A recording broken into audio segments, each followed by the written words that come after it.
Hello बच्चों, welcome to my YouTube channel Jain knowledge hub where you can enhance your knowledge. तो बच्चों, आज हम शुरू करने वाले हैं अपना चैप्टर नंबर 2 यानी बहुपद, जिसको बोलते हैं इंग्लिश में पोलिनोमियल। ठीक है। तो बच्चों, ये जो पोलिनोमियल है ये हमारी 10th की क्लास में कम से कम 4 से 8 नंबर का हर बार आता है और बहुत ही इंपॉर्टेंट चैप्टर है और सिंपल चैप्टर है। तो समझते हैं, आपको बिल्कुल ही आसान तरीके से समझाऊंगा। ठीक है, तो समझते हैं, पहले समझते हैं पोलिनोमियल होता क्या है। तो बच्चों, जो पोलिनोमियल होता है, पोलिनोमियल दो शब्दों से मिलकर बना है, यानी दो वर्ड्स इसमें यूज किए हुए हैं, पोली और नोमियल। पोली का मतलब होता है मैनी, मैनी मतलब बहुत सारे। ठीक है। और नोमियल का जो मतलब होता है वो होता है आपका टर्म्स, यानी कि जहां पर बहुत सारे टर्म्स हो या जो बहुत सारे टर्म से मिलकर बना हो उसको बोलते हैं हम पोलिनोमियल। जैसे आपके हिंदी वर्ड समझ लें हैं कि बहु, बहु माने बहुत सारे, और पद माने पद, यानी जहां पर बहुत सारे पद हो या पद टुकड़ों में हो उसको बोलते हैं हम बहुपद या पोलिनोमियल। ठीक है बच्चों, अब बात करते हैं, जैसे मैं लिखूं यहाँ पे कि 2x² प्लस 5x प्लस 6, मैंने यहाँ पर एक इक्वेशन लिख दी। ठीक है। अब इस इक्वेशन में मैं देख रहा हूं कि मेरे यहाँ पे 3 टर्म यूज हो रहे हैं, यानी कि अगर कोई भी टर्म प्लस और माइनस यानी कि एडिशन और आपका सब्ट्रैक्शन से मिलकर बन रहा हो, सब्ट्रैक्शन यानी कोई इक्वेशन जिसमें एडिशन और सब्ट्रैक्शन हो रहा हो टर्म्स के बीच में, या मल्टीप्लिकेशन हो रही है और डिवीजन हो रहा हो, तो हम उसको पोलिनोमियल बोलेंगे। जैसे मैं बात कर लूं कि 2x² प्लस 5x और प्लस 6 में आप देख रहे हैं कि 2x² एक सिंगल टर्म है, ऐसे ही 5x एक सिंगल टर्म है, और ऐसे 6 के अंदर एक सिंगल टर्म है। यानी जहां पर आपका प्लस या माइनस आ जाए, अगर मैं लिख दूं 2x प्लस 3 या 2x माइनस 3, तो यहाँ पे मैं देख रहा हूं एक टर्म और एक टर्म ये रहा, यानी आपके दो टर्म हो गए। ठीक है, ऐसे यहाँ पे एक टर्म ये रहा, यानी आपके दो टर्म यहाँ पे हैं। यानी जो एक पोलिनोमियल है वो आपका दो टर्मों से मिलकर बना है। ठीक है। अब बात करते हैं कि इस पोलिनोमियल में हम क्या क्या यूज करते हैं, इसकी कुछ स्टैंडर्ड फॉर्म होती है। अब बात करते हैं स्टैंडर्ड फॉर्म ऑफ पोलिनोमियल। ठीक है, स्टैंडर्ड फॉर्म ऑफ पोलिनोमियल। अब बात करते हैं स्टैंडर्ड फॉर्म की। तो स्टैंडर्ड फॉर्म क्या होती है बच्चों? स्टैंडर्ड फॉर्म या तो आपको जो पावर होती है, जैसे यहाँ पे मैं x की पावर ले रहा हूं 2, तो जो पावर होती है x की पावर 3 ले लीजिए, 2x² ले लीजिए, 3x ले लीजिए, प्लस 2 ले लीजिए, यानी जो पावर होती है ये पावर या तो डिक्रीजिंग ऑर्डर में होगी या ये पावर क्या होगी, इंक्रीजिंग ऑर्डर में होगी।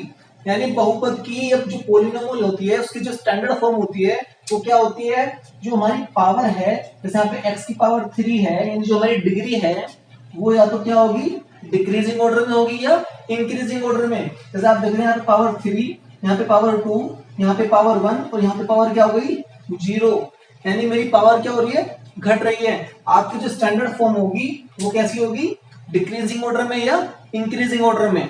ठीक है। इसका जो दूसरा रूल ये है कि इसमें नॉन नेगेटिव इंटीजर एक्सपोनेंट होता है।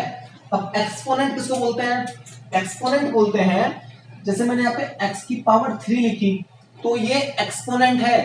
ठीक है। अगर मैं x की पावर 5 लिख दूं तो ये क्या है, एक एक्सपोनेंट है। अगर मैं x की पावर 3 लिख दूं तो ये भी क्या होगा, ये भी एक एक्सपोनेंट होगा। ठीक है। तो उसने बोला है दूसरी कंडीशन में कि जो पोलिनोमियल होता है उसकी जो एक्सपोनेंट होती है वो कभी भी नेगेटिव नहीं होगी, यानी ये हमेशा कैसी होगी, पॉजिटिव होगी। ठीक है, ये होगी हमारी सेकंड कंडीशन। ठीक है।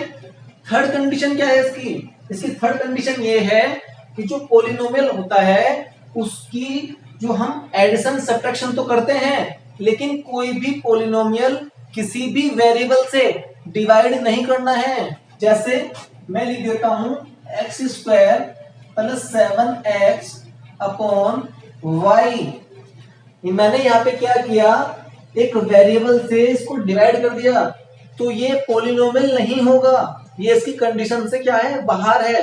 तो पोलिनोमियल बोलता है कि कोई भी वेरिएबल कभी भी डिवाइड में नहीं आएगा। ठीक है। इसकी फोर्थ कंडीशन क्या है, मैंने अभी आपको एक वर्ड लिया है वेरिएबल और एक होता है कांस्टेंट। यानी जो पोलिनोमियल होता है उसमें एडिशन होता है, सब्ट्रैक्शन होता है, मल्टीप्लिकेशन होता है और डिवीजन होता है। लेकिन ये सब किसके बीच में होता है? ये सब होता है टर्म्स के बीच में। यानी कि जैसे मैंने 2x² लिखा, 5x लिखा और 6 लिखा, ये यहाँ पे मेरे कितने टर्म्स हैं? 3 टर्म्स हैं। अब बात करते हैं ये जो टर्म्स होते हैं वो टर्म्स बनते किससे हैं? तो बच्चों ये टर्म्स बनते हैं आपके वेरिएबल, आप किससे बनते हैं? वेरिएबल से और कांस्टेंट से। किससे बनते हैं? वेरिएबल और कांस्टेंट। अब बात करते हैं कॉन्सेप्ट ऑफ वेरिएबल। बच्चों वेरिएबल होता क्या है समझते हैं। तो बच्चों वेरिएबल का मतलब होता है, आप इसको हिंदी भाषा में समझिए, वेरिएबल का मतलब जो बदलता रहता है, यानी जिसका नेचर बदलने का हो। जैसे आपने गिरगिट का नाम सुना होगा, गिरगिट जो होता है अपना रंग बदलता रहता है समय समय पे। तो यानी कि जो चीज बदलती रहती हो, जो चीज स्थायी नहीं होती, उसको बोलते हैं हम वेरिएबल। ठीक है, अब बात करते हैं कांस्टेंट की। अब चलो मैं आपको वेरिएबल के एग्जांपल बता देता हूं पहले। जैसे वेरिएबल की मैंने बात की तो वेरिएबल क्या होंगे? X, y, z, l, m, n, a, b, c. यानी कि ए बी सी डी के जितने भी आप अक्सर यूज कर रहे हैं यहाँ पर, उसको बोलते हैं वेरिएबल। जैसे मैंने यहाँ पे एक्स यूज किया है तो ये क्या होगा मेरा? वेरिएबल। अब बात करते हैं कॉन्सेप्ट ऑफ कांस्टेंट। यानी कि कांस्टेंट होता क्या है? जैसे कि आपको इस वर्ड से समझ में आ रहा होगा कि कांस्टेंट मीनिंग स्थायी, जो चीज कभी बदलती ना हो। जैसे कुत्ते की पूंछ देख लीजिए, आप कुत्ते की पूंछ को कितना भी सीधा कर लीजिए, लेकिन जब भी आप उसको उस पाइप से बाहर निकालेंगे जिस पाइप में आपने उसकी पूंछ डाली थी सीधी करने के लिए, तो तब भी उसकी पूंछ टेढ़ी की टेढ़ी निकलेगी। यानी कि क्या हुआ? उसकी जो पूंछ है वो कांस्टेंट है, यानी उसकी पूंछ टेढ़ी की टेढ़ी ही रहेगी। तो कांस्टेंट क्या होता है? जो चीज कभी बदलती नहीं है। जैसे कोई इंसान लीजिए, अगर कोई चोर है, आप उसको पीट लीजिए, मार लीजिए, कुछ भी कर लीजिए, लेकिन उसके मन में कभी भी चोरी का भाव नहीं जा सकता। ठीक है, तो ये तो हमारा हो गया कांस्टेंट। ठीक है, तो बच्चों अब बात करते हैं टाइप्स ऑफ पोलिनोमियल की, यानी पोलिनोमियल के कितने प्रकार होते हैं। तो बच्चों अगर हम बात करें टाइप्स ऑफ पोलिनोमियल, तो पोलिनोमियल की हम बात करेंगे तो based on number of terms, यानी कि किसी पोलिनोमियल में कितने टर्म हैं, सबसे पहले हम उसके ऊपर बात करते हैं। तो अगर हम based on number of term की बात करें तो जो पोलिनोमियल होता है वो पहला होता है हमारा मोनोमियल। यानी मोनोमियल का मतलब सिंगल, जिसमें केवल सिंगल टर्म हो, उसको बोलते हैं मोनोमियल। जैसे कि मैं लिख दूं 2x, तो 2x में केवल एक टर्म है, तो मैंने क्या बोल दिया इसको? एक पदी, यानी कि मोनोमियल। मैंने 6x लिखा, इसे भी एक टर्म है, ये भी क्या हो गया? मोनोमियल। ऐसे मैंने 5 लिखा, ये भी क्या हो गया? मोनोमियल। यानी जिसमें सिंगल टर्म हो उसको क्या बोलेंगे? मोनोमियल। अब बात करते हैं बाइनोमियल की। बाइनो माने 2, यानी कि जिसमें दो पद हो, दो टर्म हो। जैसे 2x और 5, यानी 2x प्लस 5 में आप देख रहे हैं दो टर्म है, यानी कि ये क्या है? मेरा बाइनोमियल पोलिनोमियल है। ऐसे ही x प्लस 1 में यहाँ पे दो टर्म है, ये भी मेरा क्या होगा? Binomial polynomial. ऐसे ही 6 प्लस 2 में यहाँ पे भी कितने टर्म है? दो टर्म है, यानी मेरा ये भी क्या होगा? Binomial polynomial. अब बात करते हैं तीन पद वालों की, यानी ट्राइनोमियल की। अब ट्राइनोमियल में क्या होता है बच्चों? इसमें तीन टर्म होते हैं, जैसे आप देख रहे हैं x² प्लस 5x प्लस 6, यानी कि आप इसमें तीन टर्म देख रहे हैं। तो जहां पे तीन टर्म होते हैं उसको बोलते हैं ट्राइनोमियल, यानी कि त्रिपदी। ठीक है बच्चों, तो ये था आपका types of polynomial based on number of terms. बच्चों अब बात करते हैं आपकी types of polynomial based on degree, यानी डिग्री के बेस पर पोलिनोमियल कितने टाइप के होते हैं। तो वो होते हैं तीन टाइप के। पहला होता है आपका लीनियर पोलिनोमियल। लीनियर पोलिनोमियल को हिंदी में बोलते हैं आपका रेखिक बहुपद, यानी कि जिसमें केवल एक ही डिग्री हो, एक ही पावर हो, उसको बोलेंगे लीनियर। लीनियर माने एक। जैसे आप यहाँ पे देख रहे हैं जिस वेरिएबल की पावर 1 होगी, यहाँ पे वेरिएबल की पावर कितनी है? 1, यानी कि ये हमारा क्या है? Linear polynomial. अब बात करते हैं क्वाड्रिक पोलिनोमियल की। क्वाड्रिक का मतलब जिसकी पावर 2, यानी कि जिस पोलिनोमियल में वेरिएबल की पावर 2 होगी वो क्या होगा मेरा क्वाड्रेटिक पोलिनोमियल। जैसे आप देख रहे हैं कि 2x² प्लस 2x प्लस 1 में हाईएस्ट पावर कितनी है x की 2, यानी कि ये मेरा क्या होगा क्वाड्रिक पोलिनोमियल। ऐसे ही अगले एग्जांपल में आप देख सकते हैं कि x की पावर 2 है, ये भी मेरा क्या होगा क्वाड्रिक पोलिनोमियल। अब बात करते हैं कि क्या केवल x की फॉर्म में ही क्वाड्रिक पोलिनोमियल होगा?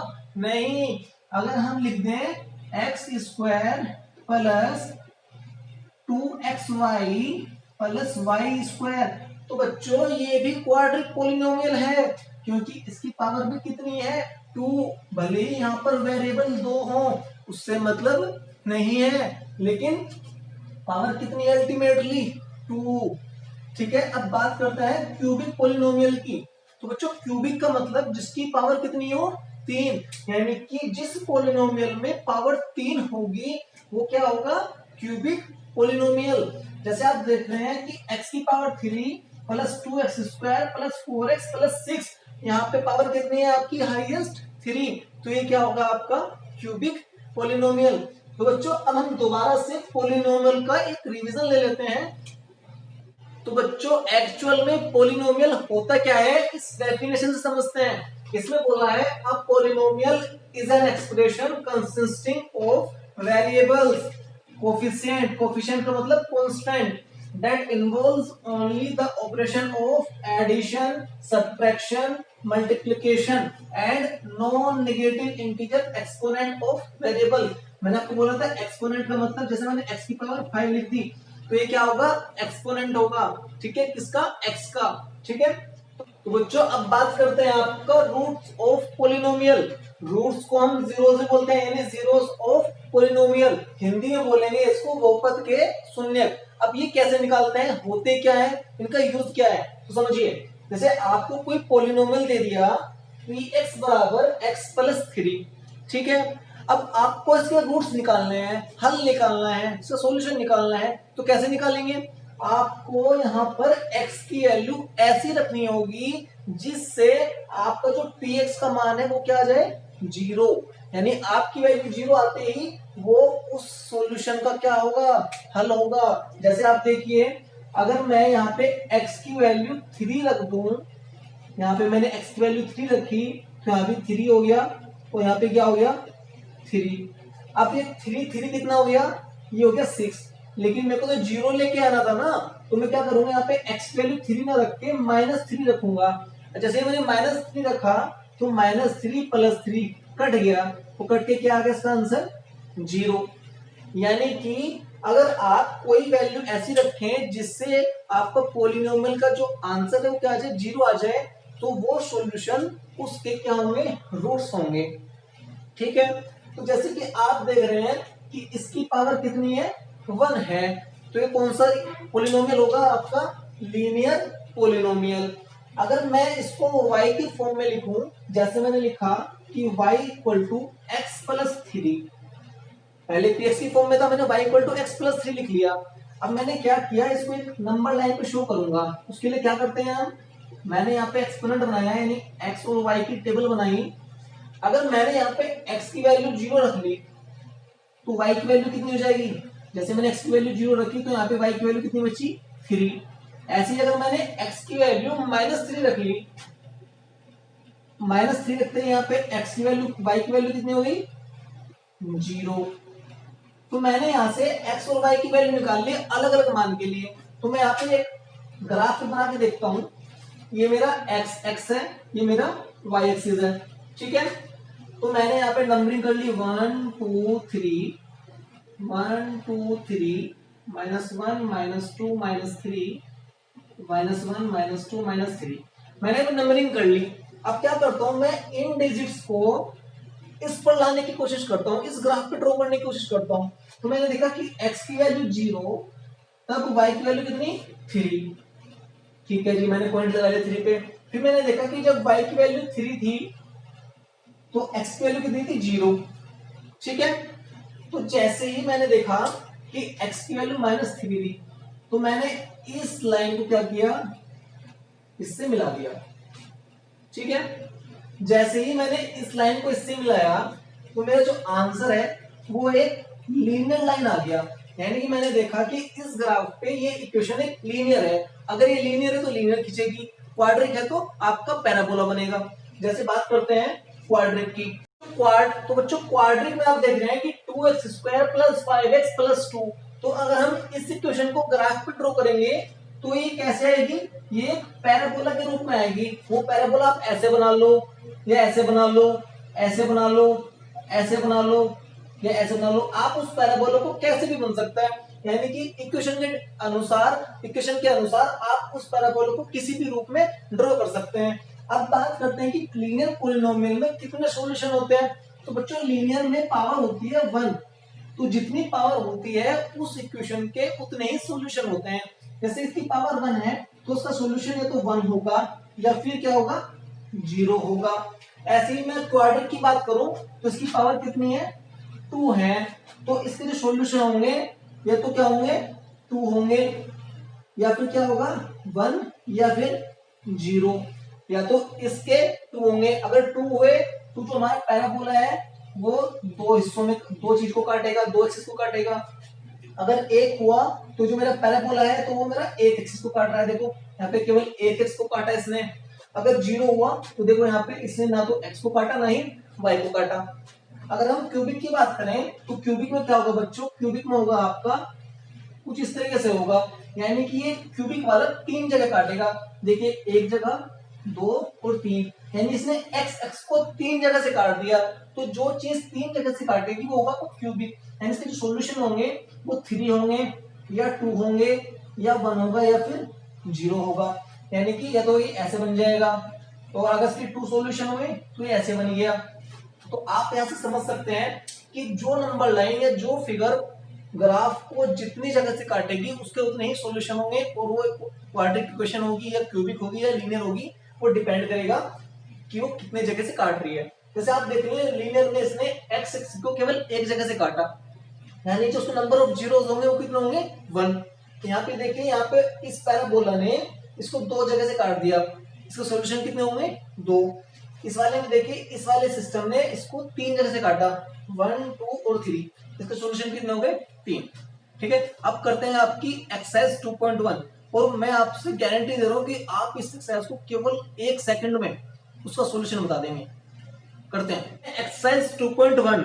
इसमें आपको पहला क्वेश्चन दिया है, the graph of y equal to px are given in the figure 2.10 below the for some polynomial px find the number of zeros of px in each case.